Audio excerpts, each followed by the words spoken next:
Në gusht të vitit 1943, në një fshat malor të quajtur Mukje, ndodhi diçka që mund të kishte ndryshuar gjithçka. Dy forcat më të fuqishme të rezistencës shqiptare, komunistët dhe nacionalistët, nënshkruan një marrëveshje historike për të luftuar së bashku kundër pushtuesit fashist. Njerëzit qëlluan me armë në ajër. Therën desh. Përqafuan njëri tjetrin si vëllezër. Por 5 ditë më vonë, gjithçka u shem. Një urdhër i fshehtë nga Beogradi arriti në duart e Enver Hoxhës. Ajo marrëveshje që kishte kushtuar muaj negociatash dhe që përfaqësonte shpresën e fundit për bashkim kombëtar, u shkatërrua me një goditje pen. Çfarë ndodhi në ato 5 ditë? Kush dha urdhrin? Dhe pse Enver Hoxha zgjodhi të sakrifikojë bashkimin e kombit për të mbajtur pushtetin? Sot, për herë të parë, do të zbulojmë dokumentet që u fshehen për 50 vjet, dëshmitë e atyre që ishin aty dhe të vërtetën e hidhur për tradhtinë më të madhe në historinë moderne shqiptare. Ishte mëngjesi i parë i gushtit 1943. Dielli ngrihej mbi kodrat e Krujës duke ndriçuar fshatin e vogël të Mukjes, ku për 3 ditë me radhë ishin mbledhur njerëzit më të rëndësishëm të rezistencës shqiptare. Në një shtëpi fshatare me mure të gëlqerosura, rreth një tavoline të vjetër druri, u leshin përballë njëri tjetrit 2 botë që deri dje ishin armiq. Nga njëra anë, Ymer Dishnica dhe Mustafa Gjinishi, intelektual komunist, njerëz me edukim perëndimor, mjek dhe ideolog që besonin se vetëm revolucioni socialist mund të shpëtonte Shqipërinë. Nga ana tjetër, Mithat Frashëri, Hasan Dosti dhe Abbas Ermeni, nacionalist të ballit kombëtar, pasardhës të familjeve historike, njerëz që kishin në gjak kujtimin e lidhjes së Prizrenit dhe ëndrrën e Shqipërisë së Madhe. Mes tyre, mbi tavolinë, shtrihet një dokument i shkruar me dorë, me shkronja të kujdesshme, që përmban fjalët që mund të ndryshonin historinë: Komiteti për Shpëtimin e Shqipërisë. 6 përfaqësues komunist dhe 6 ballistë, me fuqi të barabartë, për të drejtuar luftën e përbashkët. Por ka një pikë që i bën të gjithë të heshtin. Neni i dytë. Aty shkruan: lufta për një Shqipëri etnike. Kosova. Çamëria. Trojet që ishin coptuar nga konferenca e ambasadorëve në vitin 1913. Mithat Frashëri, djali i Abdyl Frashërit, e di se pa këtë pikë, marrëveshja nuk ka kuptim. Nuk mund të luftojmë nëse nuk luftojmë për bashkimin e trojeve, thot ai me zë të qetë por të vendosur. Ymer Dishnica e shikon në sy. Ai e di se kjo pikë është dinamit. E di se shokët e tij në Tiranë nuk do ta pranojnë lehtë. Por e di edhe diçka tjetër, pa këtë bashkim, Shqipëria do të fundoset në luftë civile. Do të ketë gjak shqiptari. Dhe kur Gjermani të tërhiqet, vendi do të jetë një gërmadhe.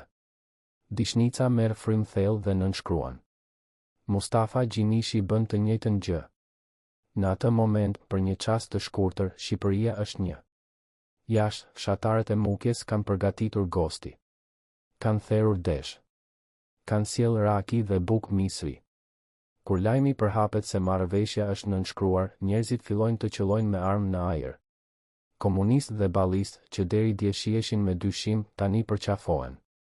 Ymer Dishnica dhe Hasan Dosti shtrëngojnë duart me forcë, duke shikuar njëri tjetrin me lot në sy. Për 5 ditë, shqiptarët do të besojnë se janë shpëtuar. Por në një zyrë të errët në Tiranë, një njeri po lexon kopjen e marrëveshjes me fytyrë gjithnjë e më të ngrysur. Enver Hoxha e di se kjo marrëveshje e vë atë para një zgjedhje të tmerrshme. Nëse e pranon, do të humbas mbështetjen e Jugosllavisë, fuqisë së vetme që mund ta çojë në pushtet.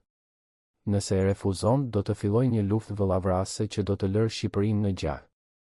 Por a e dinte ai, në atë moment, se zgjedhja tashmë ishte bërë? Se urdhri tashmë ishte dhënë? Se një njeri me emrin Svetozar Vukmanović Tempo, emisar i Titos, tashmë kishte vendosur fatin e Mukjes?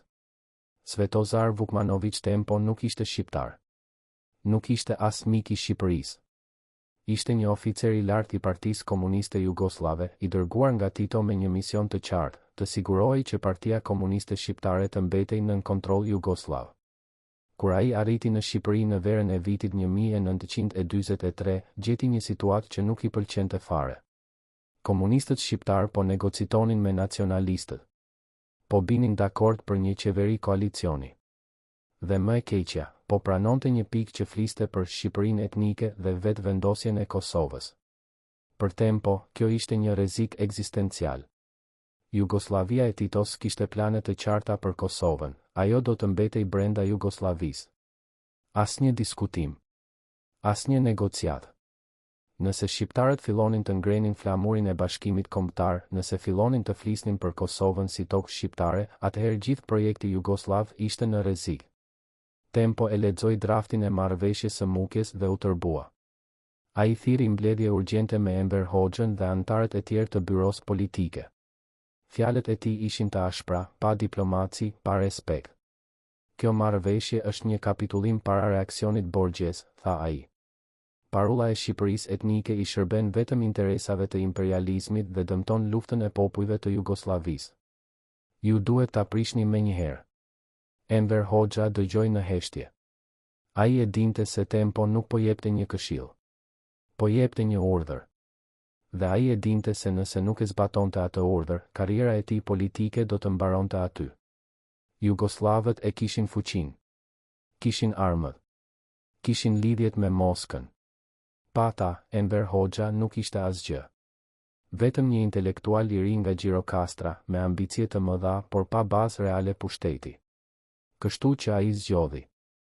Zgjodhi pushtetin mbi kombin. Zgjodhi Beogradin mbi Mukjen. Zgjodhi të sakrifikoj Kosovën, Çamërinë dhe shpresën e bashkimit kombëtar në këmbim të një premtimi, se pas luftës Jugoslavia do ta mbështeste atë për të marrë pushtetin në Tiranë. Më 8 gusht, vetëm 5 ditë pas nënshkrimit të marrëveshjes së Mukjes, Enver Hoxha lëshoi një qarkore sekrete drejtuar komiteteve qarkore të Partisë Komuniste. Në atë qarkore, ai e quante marrëveshjen një gabim fatal oportunist. Akuzonte Ymer Dishnicën dhe Mustafa Gjinishin për kapitullim para ballit kombëtar. Urdhëronte që marrëveshja të mos njihej dhe që të fillonte përgatitja për luftë të hapur kundër nacionalistëve. Kur Ymer Dishnica u kthye në shtabin qendror duke pritur të pritej si hero që kishte shpëtuar kombin nga lufta civile, u përball me një skenë që nuk e kishte imagjinuar kurrë. Enver Hoxha e priti me fytyrë të ftohtë dhe me fjalë akuzuese, keni rënë në pozitat e reaksionit. Dishnica nuk e besoi. Por ne nënshkruam atë që ishte e vetmja mënyrë për të shmangur gjakderdhjen mes shqiptarëve, tha ai. Ne bëm atë që ishte e drejtë për kombin. Hoxha e ndërpreu me një gest dore. Kombi nuk ka nevojë për kompromis me tradhtarët. Kombi ka nevojë për revolucion. Dishnica u detyrua të bënte autokritik. Të pranonte publikisht se kishte gabuar. Të kërkonte falje para shokëve të tij. Por në zemër, ai e dinte të vërtetën. E dinte se nuk kishte gabuar. E dinte se kishte bërë atë që ishte e drejtë. Dhe e dinte se Enver Hoxha sapo kishte shitur Shqipërinë te Jugoslavia. Por ajo që nuk dinte Dishnica ishte se fati i tij tashmë ishte vulosur. Se çdo njeri që kishte qenë në Mukje, çdo njeri që e dinte të vërtetën për atë që kishte ndodhur, do të paguante çmimin. Mustafa Gjinishi, negociatori tjetër komunist, do të vritej në rrethana misterioze vetëm një vit më vonë, në një prit që shumë historianë e konsiderojnë si ekzekutim me urdhër. Ymer Dishnica do të përjashtohej nga byroja politike, do të burgosej, do të internohej dhe do të vdiste i harruar e i poshtëruar. Nako Spiru, një tjetër lider komunist që më vonë kuptoi gabimin e lidhjes me jugoslavët, do të vetvritej në rrethana të dyshimta. A ishte kjo një plan i mirë menduar për të fshirë gjurmët e tradhtisë? A ishte kjo mënyra e Enver Hoxhës për të siguruar që askush të mos fliste kurrë për atë që kishte ndodhur në Mukje? Më 4 deri më 9 shtator të vitit 1943, në fshatin Labinot, u mbajt një konferencë që do të vuloste fatin e Shqipërisë për 50 vjet. Aty ishin mbledhur të gjithë drejtuesit e Partisë Komuniste Shqiptare. Dhe aty ishin edhe 2 emisar jugoslav, Miladin Popović dhe Dušan Mugosha. Ata nuk erdhën si mysafir. Erdhën si zotërinj. Ata diktuan çdo fjalë të rezolutës që do të miratohej. Ata vendosën se marrëveshja e Mukjes do të anulohej zyrtarisht. Ata vendosën se balli kombëtar do të shpallej armik i popullit. Dhe ata vendosën se çdo ballis duhej çarmatur, arrestuar ose vrarë. Enver Hoxha dëgjoi dhe zbatoi. Ai nuk kundërshtoi asnjë fjalë. Ai nuk mbroi asnjë nga shokët e tij që kishin qenë në Mukje. Ai thjesht pranoi se Jugoslavia kishte të drejtë dhe se Shqipëria duhej të ndiqte udhëzimin e saj. Në atë konferencë, një pjesëmarrës i ri, një partizan nga veriu, ngrihet dhe pyet me guxim, por shok, nëse ne fillojmë luftë kundër ballit kombëtar, a nuk do të thotë kjo se do të kemi luftë civile? A nuk do të thotë kjo se shqiptarët do të vrasin shqiptar, ndërkohë që Gjermani është ende në vend? Heshtje e rëndë bie në sallë. Miladin Popović, emisari jugoslav, qesh me përçmim. Lufta kundër reaksionit nuk është luftë civile, thot ai. Është vazhdim i luftës kundër fashizmit. Balli kombëtar është bashkëpunëtor i fashizmit. Prandaj, të luftosh kundër tij është detyrë revolucionare. Partizani i ri ulet i hutuar. Ai nuk e kupton se si nacionalistët shqiptar që po luftonin kundër italianëve dhe gjermanëve mund të jenë bashkëpunëtor të fashizmit. Por ai nuk guxon të pyes më. Sepse ka kuptuar se kjo nuk është një diskutim. Është një urdhër. Dhe kush nuk e zbaton urdhrin do të paguaj. Pas konferencës së Labinotit filloi gjaku. Qetat partizane morën urdhër të sulmojnë qetat e ballit kombëtar. Jo për t'i qarmatur. Jo për t'i arrestuar. Por për t'i shfarosur. Në male, në fshatra, në qytete filluan vrasjet e para mes shqiptarëve. Njerëz që kishin luftuar krah për krah kundër italianëve, tani po vrisnin njëri tjetrin.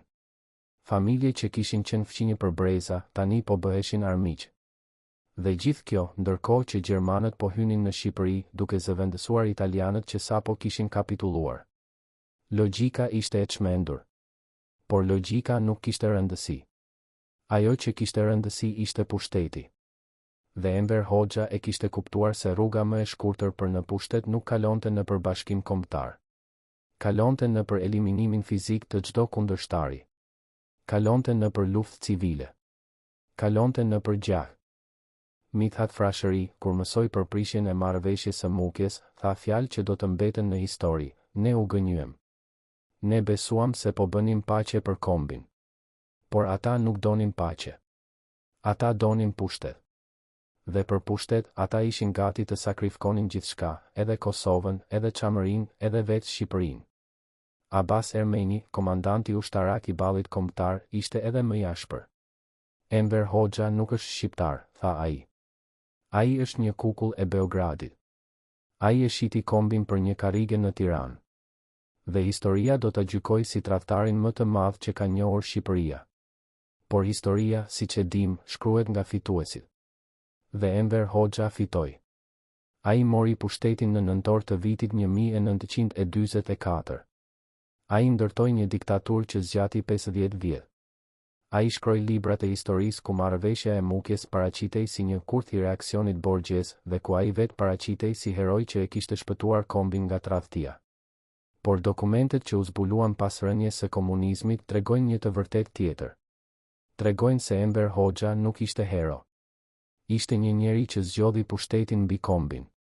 Që zgjodhi Beogradin mbi Tiranën. Që zgjodhi të sakrifikoj Kosovën, Çamërinë dhe shpresën e bashkimit kombëtar në këmbim të një premtimi që Jugoslavia ja mbajti, se pas luftës ai do të ishte zotëri absolut i Shqipërisë. Dhe kështu, në 5 ditë, një marrëveshje që mund të kishte shpëtuar Shqipërinë nga lufta civile u shkatërrua. Në 5 ditë, shpresa e fundit për bashkim kombëtar u shuar. Në 5 ditë, fati i Shqipërisë u vulosur. Por pyetja mbetet, a mund të ishte ndryshe? A mund të kishin Ymer Dishnica dhe Mustafa Gjinishi të refuzonin urdhrin e Enver Hoxhës? A mund të kishin ata të mbronin marrëveshjen e Mukjes edhe me çmimin e jetës së tyre? Dhe nëse do ta kishin bërë, a do të kishte ndryshuar diçka? Apo fati i Shqipërisë tashmë ishte vendosur nga fuqi më të mëdha, nga lojra gjeopolitike që shqiptarët nuk i kontrollonin dot? Në 10 gusht të vitit 1943, një letër arriti në tavolinën e Enver Hoxhës. Letra nuk ishte e gjatë, por çdo fjalë në të ishte një urdhër. Në nënshkrimin në fund ishte ai Svetozar Vukmanović Tempos, por zëri që fliste në për ato rreshta ishte zëri i Beogradit, zëri i Titos, zëri një fuqie që nuk pranonte kundërshtim. Parulla e Shqipërisë etnike ngre popullin e Kosovës kundër nesh, shkruante Tempo me shkronja të qarta, pa asnjë dyshim në ton. Kjo marrëveshje i shërben reaksionit dhe dëmton luftën e popujve të Jugosllavisë. Duhet anuluar menjëherë. Enver Hoxha e lexoi letrën 3 herë. Çdo herë që syt i kalonin mbi ato fjalë, ai ndjente se zgjedhja po i rrëshiste nga duart. Nuk ishte më çështje e tij. Nuk ishte më çështje e Shqipërisë. Ishte çështje e Jugosllavisë, e cila kishte vendosur se Kosova do të mbetej brenda kufive të saj, pavarësisht se çfarë mendonin shqiptarët.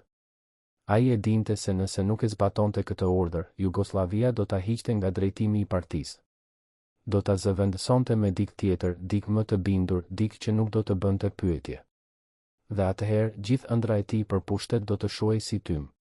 Por kishte diçka tjetër në atë letër, diçka që e bënte edhe më të rëndë. Tempo nuk po kërkonte thjesht anulimin e marrëveshjes së Mukjes. Ai po kërkonte eliminimin e çdo ideje që fliste për bashkim kombëtar. Po kërkonte që Partia Komuniste Shqiptare të bëhej një vegël e Beogradit, një deg e Partisë Komuniste Jugoslave, një instrument që do të zbatonte urdhrat pa menduar. Enver Hoxha e palos letrën ngadalë dhe e vendosi në një zarf. E vulosi me dyllin e kuq të byros politike. Dhe në atë moment, ai e dinte se sapo kishte shitur diçka që nuk i përkiste. Kishte shitur Kosovën. Kishte shitur Çamërinë. Kishte shitur shpresën e një brezi të tërë shqiptarësh që kishin besuar se pas luftës, trojet do të bashkoheshin. Por ajo që nuk dinte ai ishte se kjo letër do të mbetej si provë. Se një ditë, kur arkivat do të hapeshin, njerëzit do ta lexonin dhe do të kuptonin se tradhtia nuk kishte qenë një zgjedhje e vështirë. Kishte qenë një zgjedhje e qartë, pushteti mbi kombin. A mund të kishte refuzuar? A mund të kishte thënë jo ndaj Tempos dhe të kishte mbrojtur marrëveshjen e Mukjes? Apo fati i tij tashmë ishte lidhur aq fort me Jugosllavinë sa çdo rrugë tjetër do të kishte qenë vetvrasje politike? Ymer Dishnica nuk flinte dot natën. Që nga kthimi i tij nga Mukja, diçka kishte ndryshuar në mënyrën se si shokët e tij e shikonin. Nuk ishte më shoku Ymer, mjeku i respektuar, intelektuali që kishte studiuar në Francë dhe që kishte sjell ide të reja në lëvizjen komuniste. Tani ishte ai që nënshkroi Mukjen. Ai që ra në pozitat e reaksionit. Ai që tradhtoi linjën e partisë. Në mbledhjet e byros politike, ai ulej në heshtje dhe dëgjonte akuzat. Enver Hoxha fliste me zë të qetë, por çdo fjalë ishte një thik. Shoku Dishnica nuk e kuptoi rrezikun e ballit kombëtar, thoshte ai. Ai u bin nga fjalët e bukura të Mithat Frashërit dhe harroi se ne jemi në luftë klasash, jo në negociata diplomatike. Dishnica donte të përgjigjej. Donte të thoshte se ai nuk ishte bindur nga fjalë të bukura, por nga nevoja për të shmangur luftën civile. Donte të thoshte se nëse komunistët dhe nacionalistët do të vrisnin njëri tjetrin, atëherë i vetmi fitues do të ishte pushteti fashist. Por ai e dinte se nuk kishte kuptim. Sepse vendimi tashmë ishte marrë. Jo nga ai. Jo nga byroja politike. Por nga Beogradi. Një mbrëmje, pas një mbledhjeje veçanërisht të ashpër, Dishnica u kthye në shtëpinë e tij në Tiranë. Gruaja e tij, një grua e butë që kishte mësuar të mos bënte pyetje për politikë, e pa se diçka ishte thyer brenda tij. Çfarë ndodhi? Pyeti ajo. Dishnica u ul në karrigen e vjetër pranë dritares dhe shikoi jashtë, drejt rrugës së errët. Unë bëra atë që mendova se ishte e drejtë, tha ai me zë të lodhur. Por e drejta nuk ka rëndësi kur fuqia vendos ndryshe. Gruaja e tij nuk e kuptoi plotësisht, por e kuptoi mjaftueshëm sa të frikësoi. Sepse ajo e dinte se në atë botë, njerëzit që bënin atë që ishte e drejtë, shpesh përfundonin keq. Dhe kishte të drejtë. Brenda pak muajsh, Ymer Dishnica do të përjashtohej nga byroja politike. Do të largohej nga çdo pozitë drejtimi. Do të dërgohej në një spital të largët, ku do të punonte si mjek i thjesht, i harruar nga të gjithë. Dhe kur vdiq në vitin 1958, askush nuk shkroi nekrolog për të. Askush nuk kujtoi se ai kishte qenë një nga themeluesit e Partisë Komuniste Shqiptare. Askush nuk kujtoi se ai kishte qenë njeriu që kishte tentuar të shpëtonte Shqipërinë nga lufta civile. Sepse kujtesa zyrtare e regjimit kishte vendosur se Ymer Dishnica ishte një gabim. Një njeri që kishte devijuar nga linja e saktë. Një njeri që duhej harruar. Por a ishte vërtet një gabim? Apo ishte një njeri që kishte parë të ardhmen më qartë se Enver Hoxha dhe që kishte kuptuar se pa bashkim kombëtar, Shqipëria do të fundosej në 10 vjet diktaturë dhe izolim? Mustafa Gjinishi ishte ndryshe nga Ymer Dishnica. Nuk ishte intelektual i butë që pranonte kritikën në heshtje. Ishte një njeri me karakter të fortë, me influencë të madhe në radhët e partizanëve, me aftësi udhëheqëse që edhe vetë Enver Hoxha i njihte me zili. Kur ai u kthye nga mukja, ai nuk bëri autokritik. Nuk u ul me kokë ulur para byros politike. Ai tha hapur se marrëveshja e mukjes ishte e vetmja mënyrë për të shmangur katastrofën. Nëse ne fillojmë të vrasim shqiptar ndërkohë që Gjermani është në vend, atëherë ne nuk jemi çlirimtar, tha ai në një mbledhje. Jemi vetë shkatërues. Enver Hoxha e dëgjoi me fytyrë të ftohtë. Ai nuk tha asgjë në atë moment. Por ai e shënoi. Shënoi se Mustafa Gjinishi ishte një rrezik. Sepse njerëzit si ai, njerëzit që flisnin hapur, njerëzit që kishin mbështetje në bazë, njerëzit që nuk friksoheshin nga byroja politike, ishin më të rrezikshëm se çdo armik i jashtëm. Në shkurt të vitit 1944, Mustafa Gjinishi u dërgua në një mision në jug. Detajet e misionit nuk ishin të qarta. Disa thonë se ishte një operacion për të çarmatur një grup ballistësh. Të tjerë thonë se ishte një takim me komandant lokal. Por ajo që është e qartë është se Gjinishi nuk u kthye kurrë. Trupi i tij u gjet në një rrugë malore, i shpuar me plumba. Versioni zyrtar tha se ai kishte rënë në një prit të organizuar nga forcat fashiste. Por shumë nga shokët e tij nuk e besuan. Sepse pritat e tilla ishin shumë të rralla në atë zonë. Sepse askush nuk e shpjegoi kurrë sepse Gjinishi ishte vetëm, paroje, në një rrugë kaq të rrezikshme. Sepse kishte zëra të ulët që qarkullonin në heshtje, se urdhri për eliminimin e tij kishte ardhur nga lart. Shumë vite më vonë, një ish partizan që kishte qenë në atë rajon do të tregonte një histori tjetër. Ai do të thoshte se pak para se Gjinishi të vritej, kishte ardhur një urdhër i koduar nga shtabi qendror. Urdhri thoshte se Gjinishi ishte element i dyshimt dhe se duhej neutralizuar. Kur ky ish partizan u pyet se kush e kishte nënshkruar atë urdhër, ai heshti. Por heshtja e tij tha më shumë se çdo fjalë. Vdekja e Mustafa Gjinishit ishte një mesazh. Një mesazh për çdo njeri që kishte qenë në mukje. Një mesazh për çdo njeri që e dinte të vërtetën për atë që kishte ndodhur. Mesazhi ishte i thjeshtë, heshtja është mbijetesë. Të folurit është vdekje. Dhe kështu, një nga zërat më të fortë kundër tradhtisë së mukjes u hesht përgjithmonë. Por pyetja mbetet, sa njerëz të tjerë u heshtën në të njëjtën mënyrë? Sa dëshmitar të tjerë u eliminuan sepse dinin shumë? Dhe kush dha urdhrin final për këto ekzekutime? Në arkivat e Shërbimit Informativ Shtetëror, të fshehura për 50 vjet në nënvullën Sekret Absolut, ekziston një dosje me kodin M93.2. Brenda saj gjenden dokumente që askush nuk duhej t'i lexonte kurrë. Letra e tempos drejtuar Enver Hoxhës.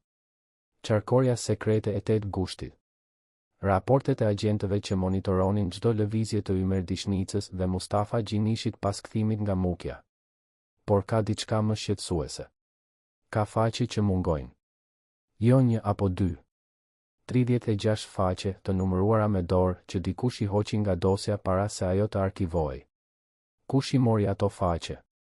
Çfarë shkruhej në to? Dhe pse, edhe sot, 50 vjet pas vdekjes së Enver Hoxhës, ato faqe nuk janë gjetur kurrë? Një ish arkivist që punoi në ato arkiva në vitet 90 tregon se një ditë gjeti një shënim të shkruar me laps në buzë të dosjes. Shënimi thoshte, faqet 26 deri në 61, djegur me urdhër të shokut e Hr, 10 dhjetor 1944. 10 dhjetor. Një muaj pas marrjes së pushtetit nga komunistët. Një muaj pas fitores që Enver Hoxha e festoi si çlirim kombëtar. Por në atë ditë, dikush hyri në arkivat e partisë dhe dogji dëshmi. Çfarë fshinin ato 36 faqe? A ishin aty emrat e atyre që dhanë urdhrin për vrasjen e Mustafa Gjinishit?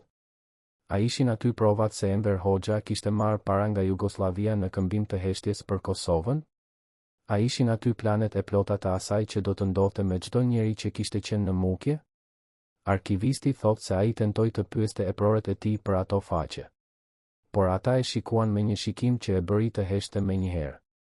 Disa gjëra është më mirë të mos dihen, i thanë. Dhe ai kuptoi se edhe 50 vjet pas ngjarjeve, edhe pas rënies së komunizmit, edhe pas hapjes së arkivave, kishte të vërteta që dikush ende donte t'i mbante të fshehta. Por pse? Kush kishte interes që edhe sot, në shekullin 21, të fshite të vërtetën për mukjen? Në vitet e fundit të jetës së tij, Enver Hoxha nuk ishte më njeriu që kishte qenë. Trupi i tij, që dikur kishte ecur me hapa të shpejt nëpër male gjatë luftës, tani lëvizte me vështirësi.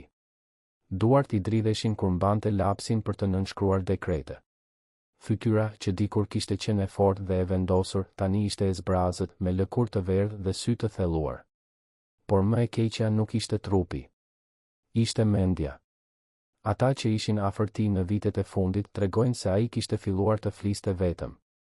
Të përshpëriste emra të vjetër. Emra që nuk duhej të përmendej më.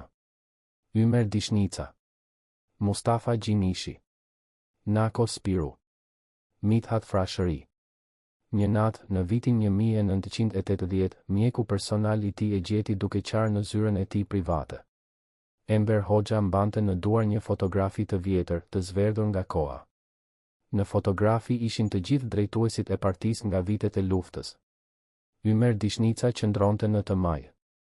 Mustafa Gjinishi në të djathtë. Dhe në mes, i ri dhe plot energji, vet Enver Hoxha. Ata ishin shokët e mi, tha ai me zë të thyrë. Dhe unë i tradhtova.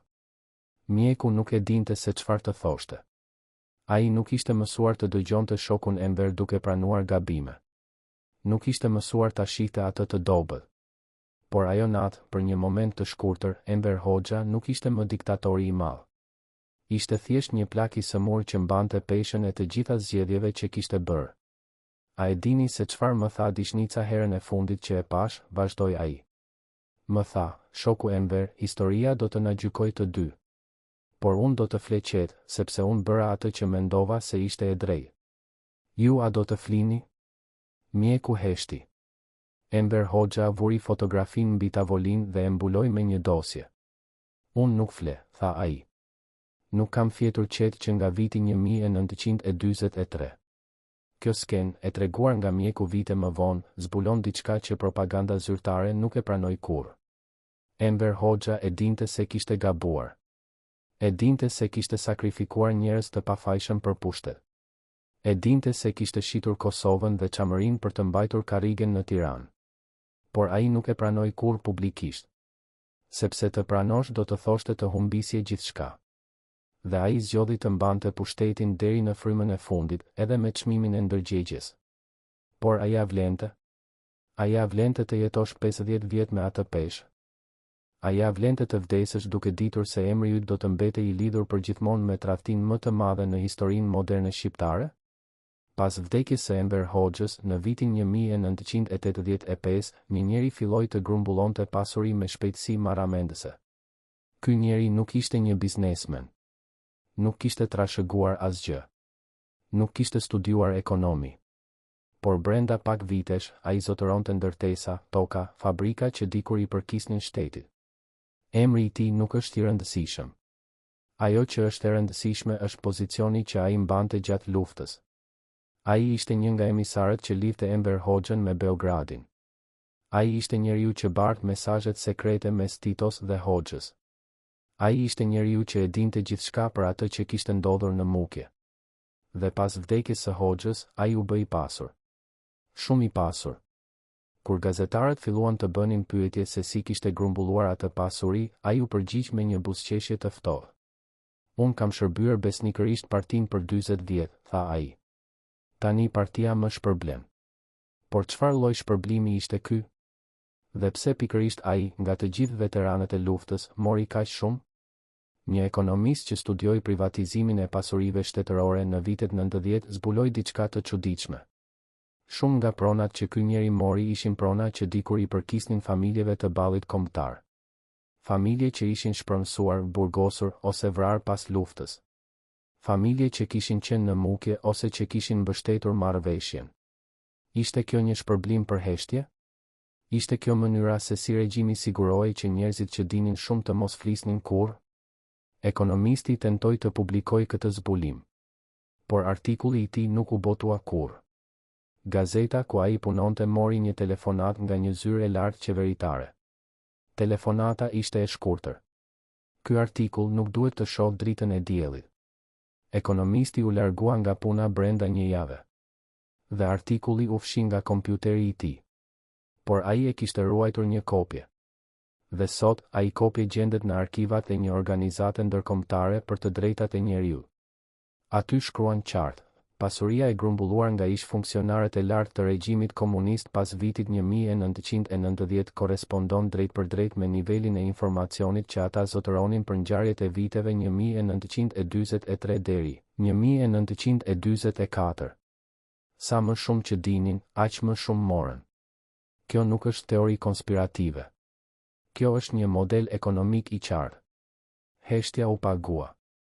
Dhe ata që nuk heshtën, si Ymer Dishnica dhe Mustafa Gjinishi, paguan me jetën ose me harresën. Por kush ishte njeriu që vendosi se kush do të pagojë dhe kush do të heshte përgjithmonë? Kush ishte truri i vërtet pas këtij operacioni që zgjati 50 vjet? A ishte Enver Hoxha? Apo ishte dikush tjetër, dikush që mbeti në hije, dikush që edhe sot vazhdon të mbajë sekretet?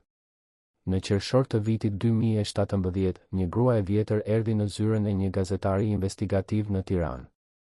Ajo mbante një çantë të vjetër lëkure, të konsumuar nga koha. Brenda çantës kishte letra. Letra të shkruara me dorë, me shkronja të kujdesshme, nga Ymer Dishnica. Letra që ai kishte shkruar gruas së tij gjatë viteve të internimit. Letra që askush nuk i kishte lexuar kurrë. Unë jam besa e tij, tha gruaja. Dhe mendoj se koha ka ardhur që njerëzit të dinë të vërtetën. Gazetari filloi të lexonte. Dhe ajo që gjeti në ato letra ishte një dëshmi e plot për atë që kishte ndodhur në Mukje. Dishnica shkruante se si ai kishte besuar me gjithë zemër se po bënte të drejtën. Se si kishte menduar se po shpëtonte Shqipërinë nga lufta civile. Se si, kur u kthye në Tiranë, u përball me akuza që nuk I kishte imagjinuar kurrë. Por më e rëndësishmja ishte një letër e shkruar në vitin 1957, pak para se Dishnica të vdiste. Në atë letër, ai shkruante: unë e di se historia do të më gjykojë.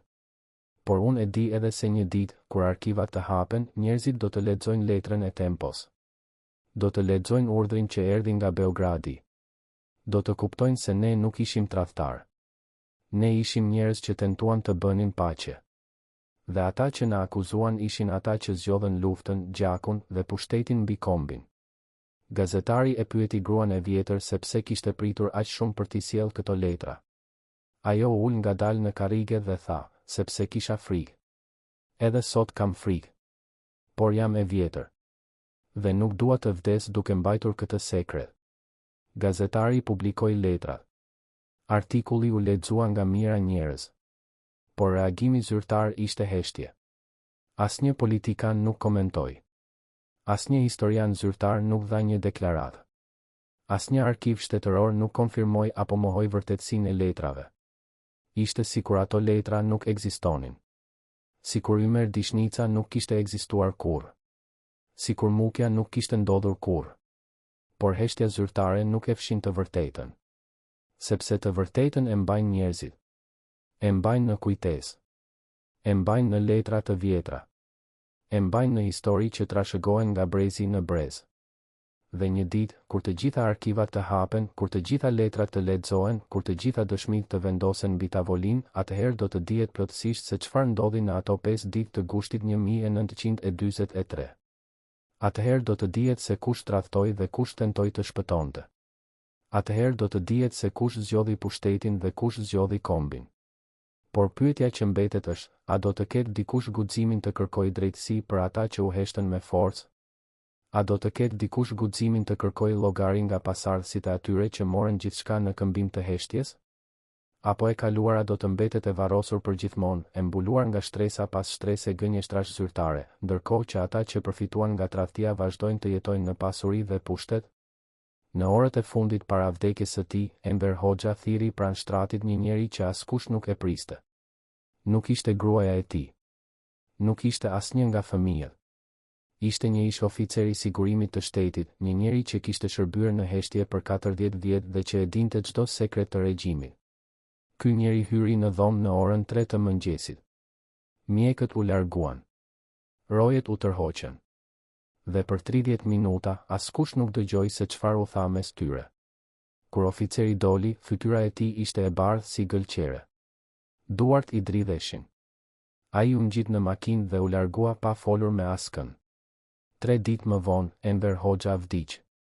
Dhe një javë pas vdekjes së tij, ky oficer u gjeti vdekur në shtëpinë e tij. Versioni zyrtar tha se kishte qenë infarkt. Por fqinjet treguan se kishin dëgjuar zëra të lartë atë natë. Kishin dëgjuar një makinë që kishte ndaluar para shtëpisë.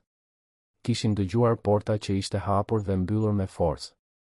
Dhe në mëngjes, kur policia erdhi, ata panë se dera e pasme ishte e thyrë. Çfarë i tha Enver Hoxha atij oficeri në ato 30 minuta?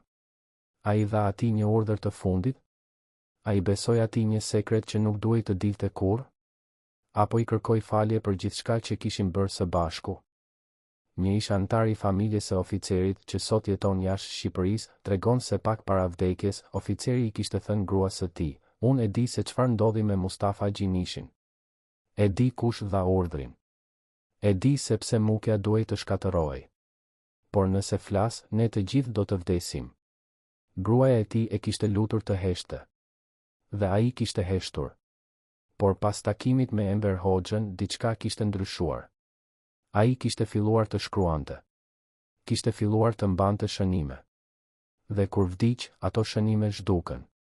Policia tha se nuk gjeti asgjë në shtëpi. Por fqinjet thanë se kishin parë njerëz duke dalë me kuti të mbushura me letra. Ku shkuan ato letra? Kush i mori? Dhe çfarë shkruhej në to? A ishin ato dëshmia e fundit për atë që kishte ndodhur vërtet?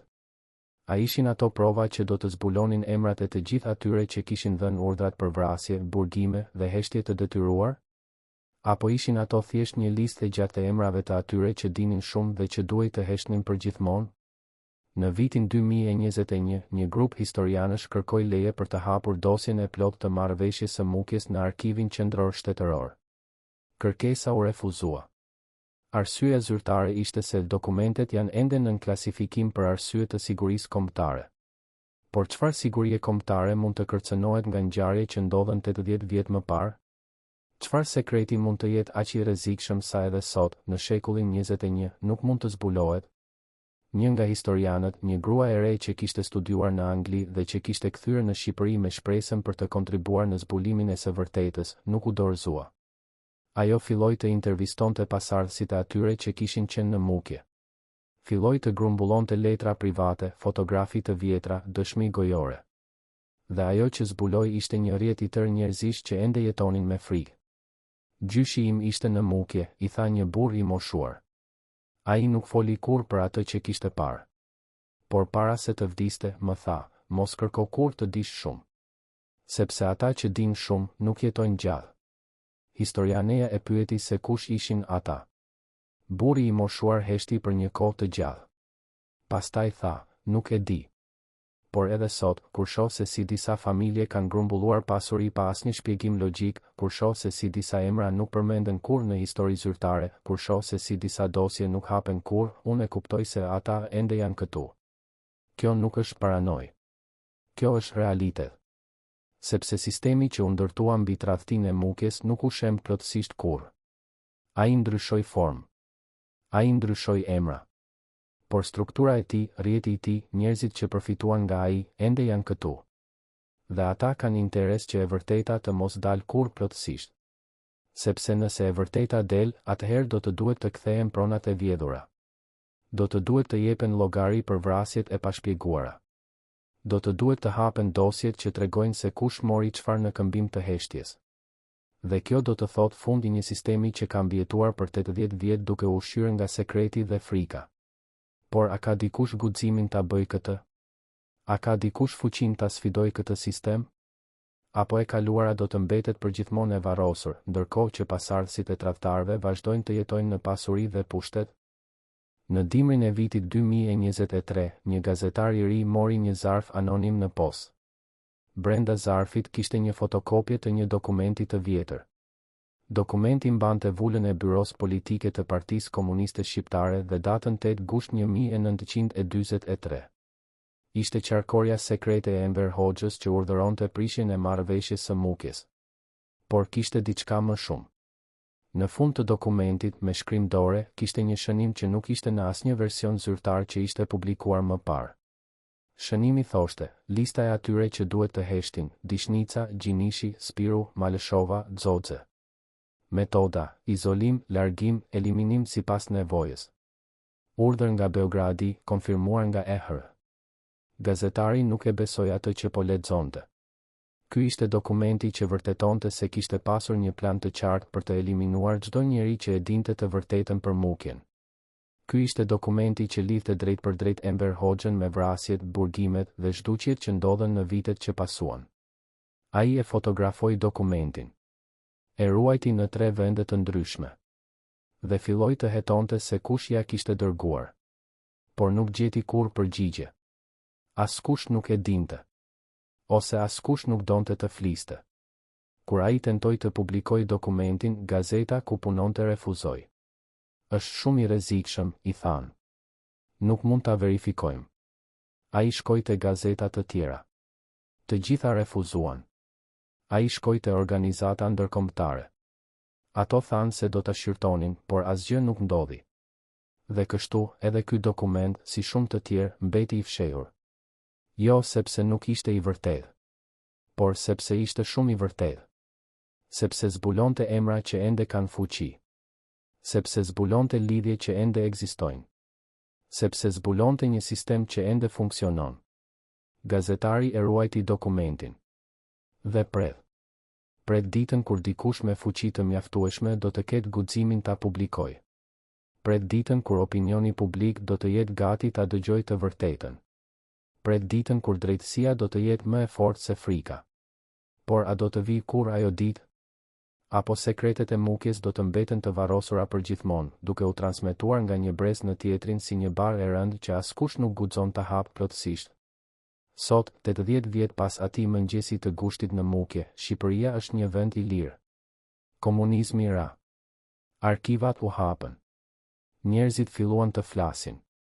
Por e vërteta e plot për atë që ndodhi në ato 5 ditë ende nuk është zbuluar plotësisht. Familja e Ymer Dishnicës jeton ende në Tiranë. Ata kanë ruajtur letrat e tij, fotografitë e vjetra, dëshminë e tij të heshtur. Por askush nuk u ka kërkuar falje zyrtarisht. Askush nuk ka njohur publikisht se ai ishte një hero që tentoi të shpëtonte kombin nga lufta civile. Askush nuk ka ndërtuar një monument për të. Pasardhësit e Mustafa Gjinishit ende kërkojnë të vërtetën për vdekjen e tij. Ata kanë paraqitur kërkesa në gjykatë për të hapur dosjen e plot të hetimit. Por çdo herë kërkesa refuzohet. Çdo herë arsyeja është e njëjtë, dokumentet janë të klasifikuara. Çdo herë pyetja mbetet pa përgjigje, kush dha urdhrin për vrasjen e tij? Familjet e ballistëve që u ekzekutuan pas luftës, që u burgosën, që u shpronësuan, ende presin drejtësi. Pronat e tyre nuk u janë kthyer. Emrat e tyre nuk janë rehabilituar. Historia zyrtare ende i quan tradhtar dhe bashkëpunëtor të fashizmit. Ndërkohë, pasardhësit e atyre që përfituan nga tradhtia e Mukjes jetojnë në pasuri. Zotërojnë ndërtesa, fabrika, toka që dikur u përkisnin familjeve të shkatëruara. Dhe askush nuk pyet se si i morën. Askush nuk pyet se çfarë dinin gjyshërit e tyre. Askush nuk pyet se çfarë bën ata në këmbim të asaj pasurie. Kjo është trashëgimia e Mukjes. Jo vetëm një marrëveshje e shkatëruar. Jo vetëm një shans i humbur për bashkim kombëtar. Por një sistem i tërë i ndërtuar mbi heshtje, frikë dhe shpërblim për ata që nuk flasin. Një sistem që mbijetoi komunizmin. Një sistem që mbijetoi tranzicionin. Një sistem që ende funksionon sot. Por pyetja që mbetet është kjo, deri kur? Deri kur do të vazhdoj kjo heshtje? Deri kur do të mbeten të fshehura ato 36 faqe që u dogjen në dhjetor 1944? Deri kur do të refuzohen kërkesat për të hapur dosjet e plota? Deri kur do të jetojnë në pasuri ata që trashëguan frytet e tradhtisë? Dhe më e rëndësishmja, kush do të ketë guximin të kërkojë të vërtetën e plotë? Kush do të ketë fuqinë ta sfidojë sistemin që u ndërtua mbi gënjeshtrat e Mukjes? Kush do të jetë ai që do të thotë, mjaft, koha ka ardhur që të gjitha sekretet të zbulohen, të gjitha dosjet të hapen, të gjithë emrat të thuhen? Apo ne do të vazhdojmë të jetojmë me një të vërtetë të pjesshme, me një histori të manipuluar, me një drejtësi që nuk vjen kurrë? Mukja nuk ishte vetëm një ngjarje historike. Ishte një zgjedhje. Një zgjedhje mes bashkimit dhe ndarjes. Mes kombit dhe pushtetit. Mes së vërtetës dhe gënjeshtrës. Enver Hoxha bëri zgjedhjen e tij. Dhe Shqipëria pagoi çmimin për 50 vjet. Por çfarë zgjedhjeje do të bëjmë ne sot? A do të vazhdojmë të heshtim? A do të vazhdojmë të pranojmë se disa të vërteta janë shumë të rrezikshme për t'u thënë? A do të vazhdojmë të lejojmë që e kaluara të mbetet e varrosur, ndërkohë që ata që përfituan nga ajo vazhdojnë të sundojnë të tashmen? Apo do të kërkojmë përgjigje? Do të kërkojmë drejtësi? Do të kërkojmë që çdo dosje të hapet, çdo emër të thuhet, çdo sekret të zbulohet? Sepse vetëm kur e vërteta del plotësisht, vetëm kur e kaluara përballet plotësisht, vetëm atëherë mund të ndërtojmë një të ardhme ku tradhtia nuk shpërblehet, ku heshtja nuk paguhet, ku drejtësia nuk vonohet përgjithmonë. Mukja ishte një shans i humbur. Por çdo ditë që kalon pas zbuluar të vërtetën, është një shans tjetër i humbur. Një shans për drejtësi. Një shans për pajtim. Një shans për të ndërtuar një vend ku historia nuk manipulohet, ku e vërteta nuk fshihet, ku sekretet nuk trashëgohen nga brezi në brez si një mallkim që nuk mund të thyet kurrë. Pyetja nuk është më, çfarë ndodhi në Mukje? Pyetja është, çfarë do të bëjmë ne me atë që dimë? A do të kemi guximin ta përdorim? Apo do ta varrosim përsëri, duke shpresuar se një ditë dikush tjetër do të ketë forcën që ne nuk e patëm?